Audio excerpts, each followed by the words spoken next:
So here, it's really simple. I'm gonna go, hill and golly rider, and you're gonna go, hill and golly. Right, you gotta go low, you gotta go low, I'm gonna go, hill and golly rider.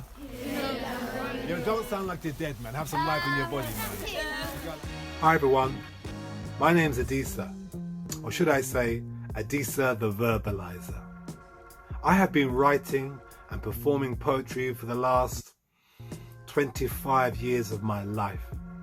I believe when I was born and I came out of my mummy kicking and punching, well, not so much punching, but the first sound I made from my gigantic lungs was my first poem.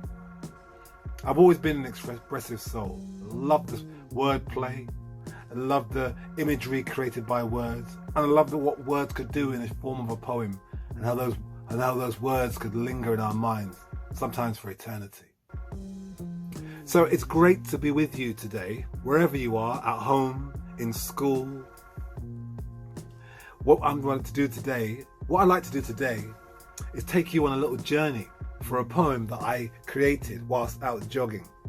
Now, you don't have to go jogging to create this poem. You can do this wherever you are, in your back garden, in your bedroom, even in the toilet. Maybe not the toilet. And the idea is that I went jogging, and whilst I was jogging, I was paying particular attention to everything I could see, and everything I could hear, and everything I could smell. And I was just thinking about things, and things I didn't normally pay attention to. Just really spending the extra time to look at things really, really closely. And I made mental notes of the things that caught my attention. When I got back from the jog, all hotty and sweaty, I wrote them down, and I wrote the poem. So why are we doing it? Why are we going to do this poem? Because I believe you could use some of the ideas that I used, some of the techniques to create your own poem about observations, about noticing the signs. I think a good place to start is the poem that I created. So let's hear the poem. It was all inspired by a bumblebee that literally crossed my path as I came up the road. And I thought, oh, a bumblebee crossed my path. And that line wouldn't leave me. It just kept coming back. A bumblebee crossed my path. A bumblebee crossed my path. Oh, a bumblebee crossed my path. And I thought, there's some sort of rap going on there. But it didn't turn out as a rap. It just turned out as a, well, you'll work it out.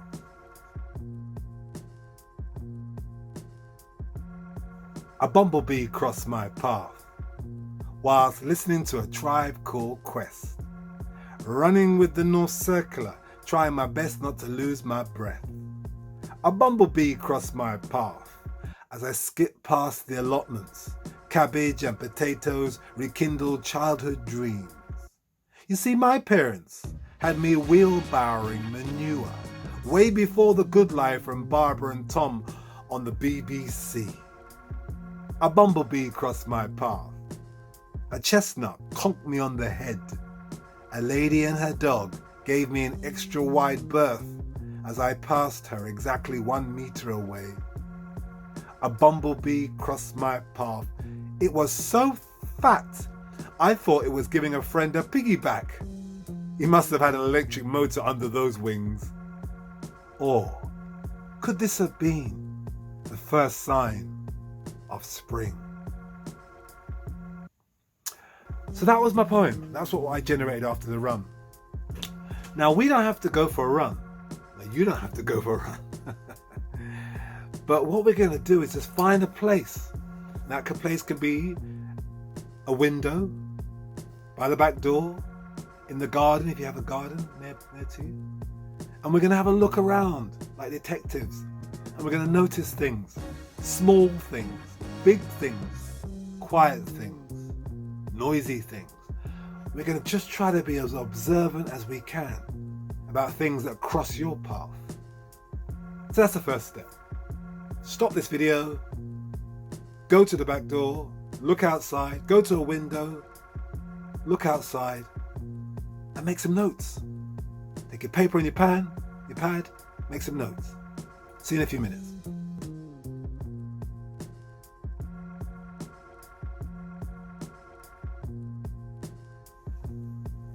So let's unpick the poem. If we go back and listen to the first verse, maybe we can hear some clues as to how I made it work. A bumblebee crossed my path whilst listening to Tribe Called Quest, running with the North Circular, trying not to lose my breath. I constantly reinforce the rhythm by my syllable count. So if we count the syllables in my first line, a bumblebee crossed my path, 7. Second line, whilst listening to Tribe Called Quest, 8. Running with the North Circular, 8. Trying not to lose my breath. Should have worked it out, that's 7. So my pattern is 7 syllables, 8 syllables, 8 syllables, and 7. That's 7, 8, 8, 7. I'd like you to think about that pattern when you're generating your poem, about things that you notice when you look out the window. But before we get into writing your poem, let's do a little bit of detective work around the house. First, I'd like you to find everybody in the house, write down their names, and also write down how many syllables are in their names. And if it helps, just tap it out. Mommy, Daddy, Jonathan. Just tap it out. Once you've done that, maybe go into the kitchen, have a look at some of the foods. Spaghetti, ravioli, pasta, and play with the syllable count there as well. Make a list of some of the foods, like a shopping list.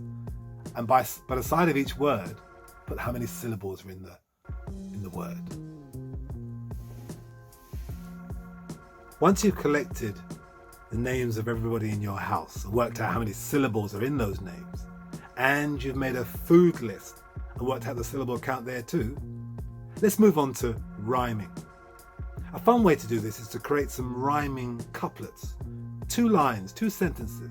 Very simple. Maybe about food as well. I love bread, and before I eat it, I balance it on my head. They can be really silly and quite trivial, but that's okay. Just create about 3 or 4 rhyming couplets. 2 lines that rhyme. Then come back.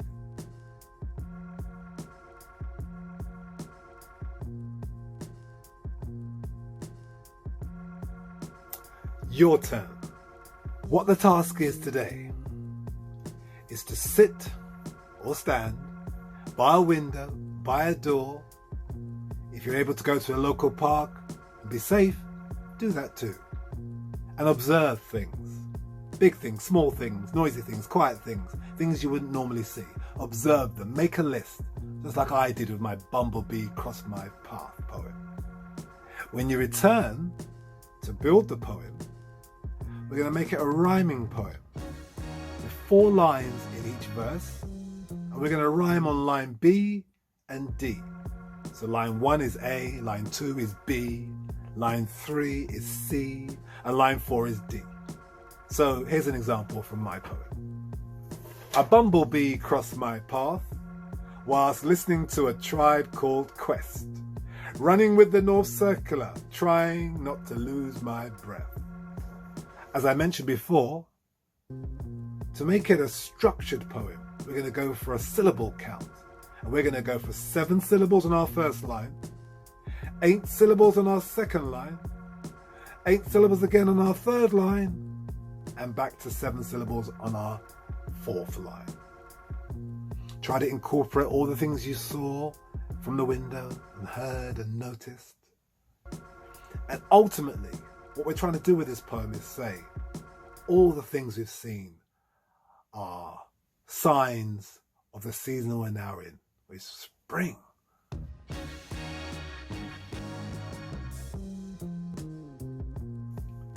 So once you've finished the poem, share. Share to your family, to your friends.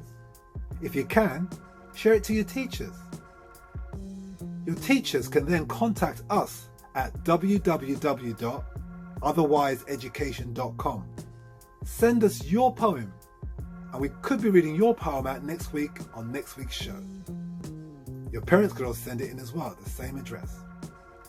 So, tune in next week.